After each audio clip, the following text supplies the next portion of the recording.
First quarter, it's time for our SKOL check-in. SKOL check-ins always hit differently after a win, a huge, much-needed win at home against the hated Green Bay Packers. Final score, Vikings win 34-31. Huge ball game, entertaining ball game. And I am not going to lie, Pat P, I was watching that game. I said, don't do it to me. Started off on fire. I can tell you this much. For the bettors that are listening to us and for the bettors that are watching us, please start betting on Minnesota first quarter or first half.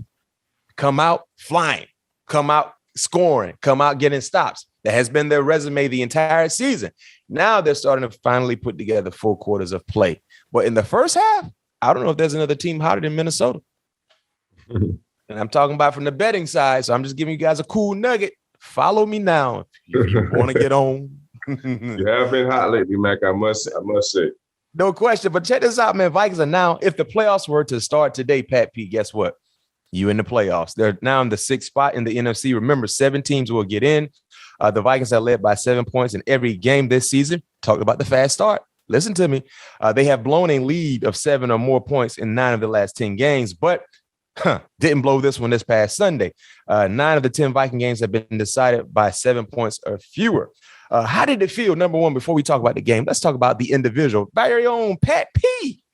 Healthy. Got back out there. I'm not going to lie. You had me worried. I didn't see him out there. So, oh, man, he might have tweaked it. I said, dang.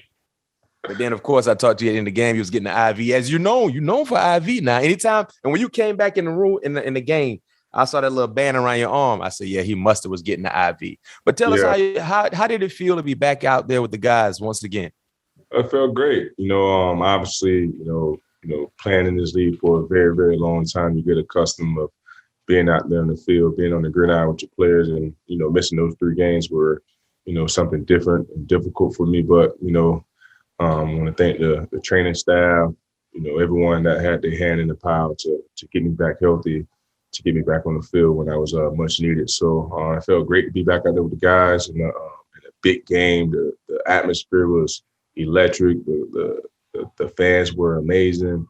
Now I see what that Minnesota Vikings Green Bay rivalry is all about. It was an awesome game. So happy that we came out on top. Thought we played well on all 3 phases. Offense controlled the clock, converting on 3rd downs.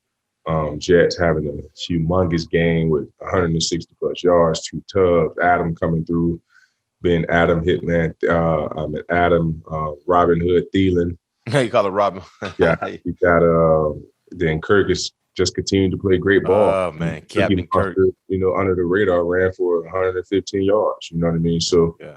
And special teams played well, winning it, putting the game in Greg's hands. The winning at the end of the game was big for us. And defense, we made some stops, had a couple boo-boos late in the game. But unfortunately, we was able to come out on top. Like I said, just play some great complimentary football to end up winning that game at the end.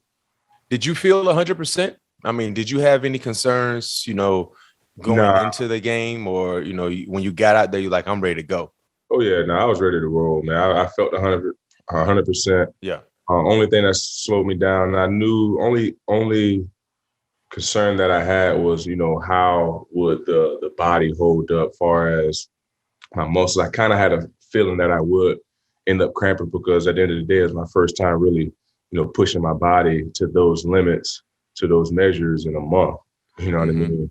And I am an older player, you know what I mean? So, things don't quite work how they used to sometimes, so, but as the Florida game started going, as the Florida game started going on, my muscles started to get a little lather up with a little sweat, started to get a little loose, felt great, just started cramping, missed maybe no more than 6 plays, got IVs, happened right before halftime, got some fluid in me, and I was ready to roll, finished out the game.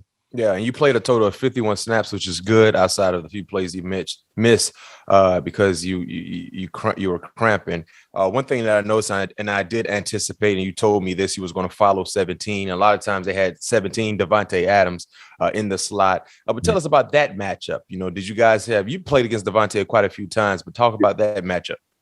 The plan was to go in and try to match up with them as much as I can. I think I only had about maybe like 7, quality pass reps, against him.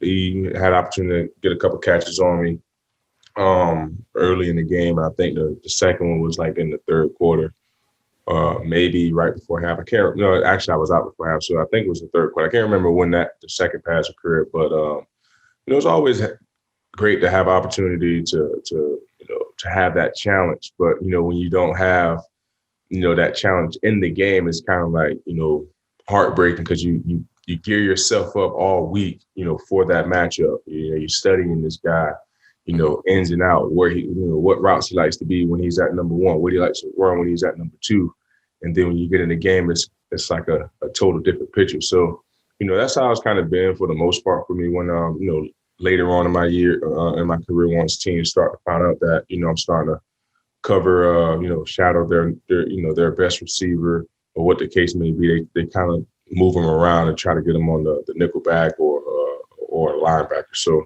that's just the world I live in. So I kind of had a feeling that was a possibility of happening, and it did. And there's nothing I can do about that. No question. Just guard the people that's in front of you. Yep. And talking about the plays, there were plays made on both sides. Both defenses made plays. Both offenses made plays. But break down that play where Aaron Rodgers tried to call timeout. Somehow or another, they didn't get him with the timeout. The play was able to be made that tied it up for the Green Bay Packers. No, that actually wasn't the play that tied up, I don't think.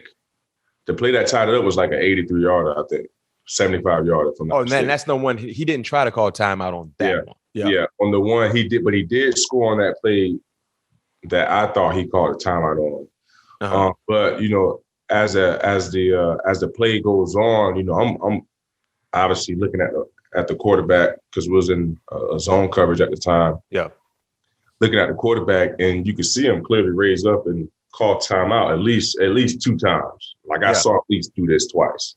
And the ball got snapped, and the ref said he didn't see him, or he called a half a timeout. Never heard that before, but didn't call a timeout. Then they called a roughing the passer, which I thought was questionable too.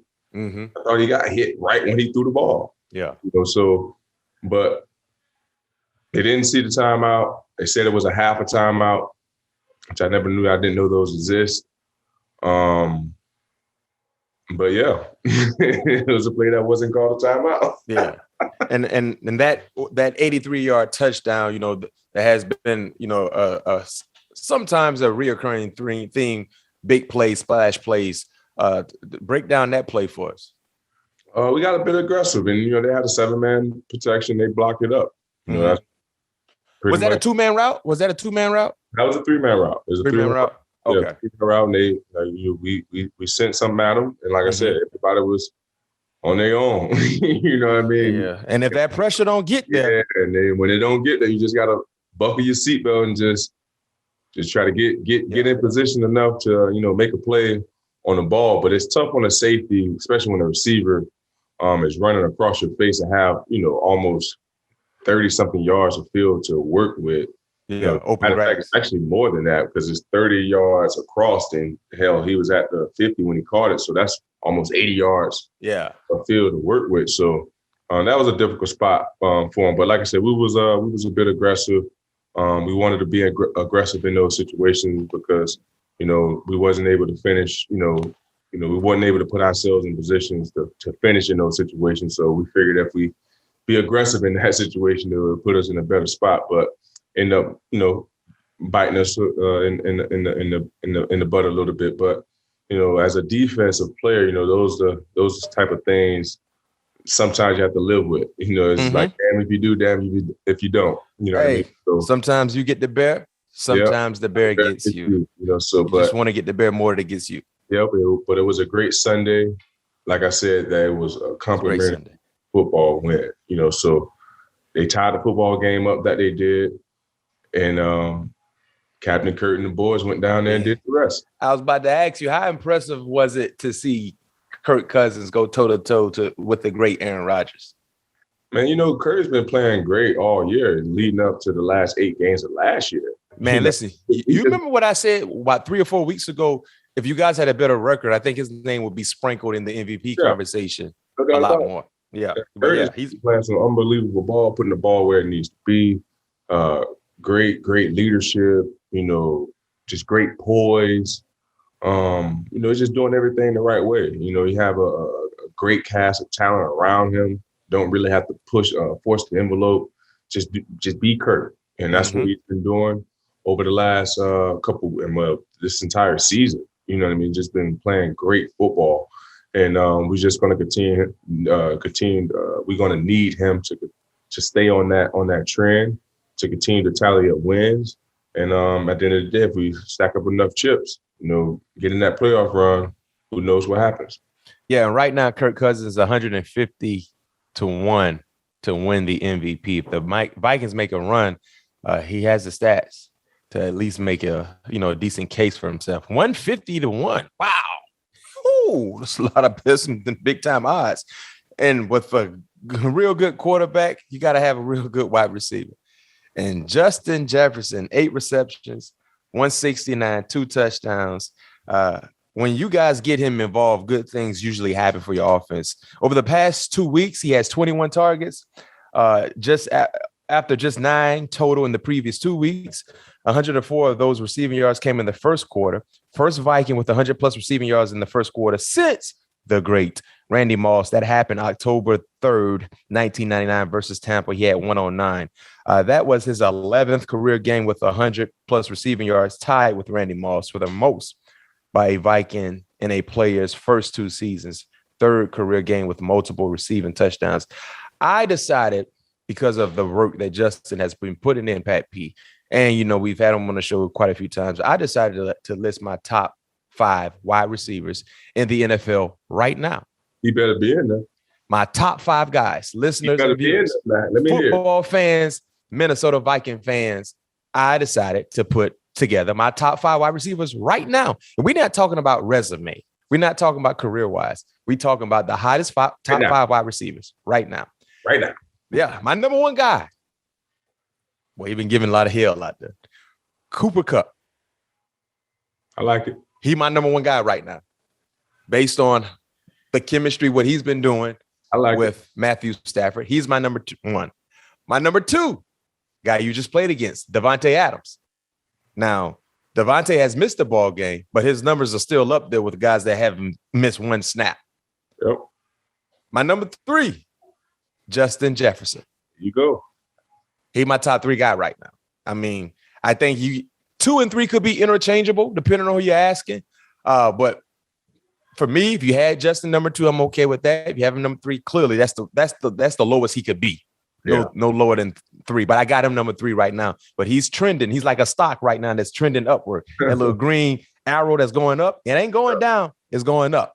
Yeah. My number 4, where Debo at? Debo Samuel. And the reason why I got Debo in there, granted, he's a wide receiver, but he does so much. Man, he does a lot. Running back, slot wide receiver.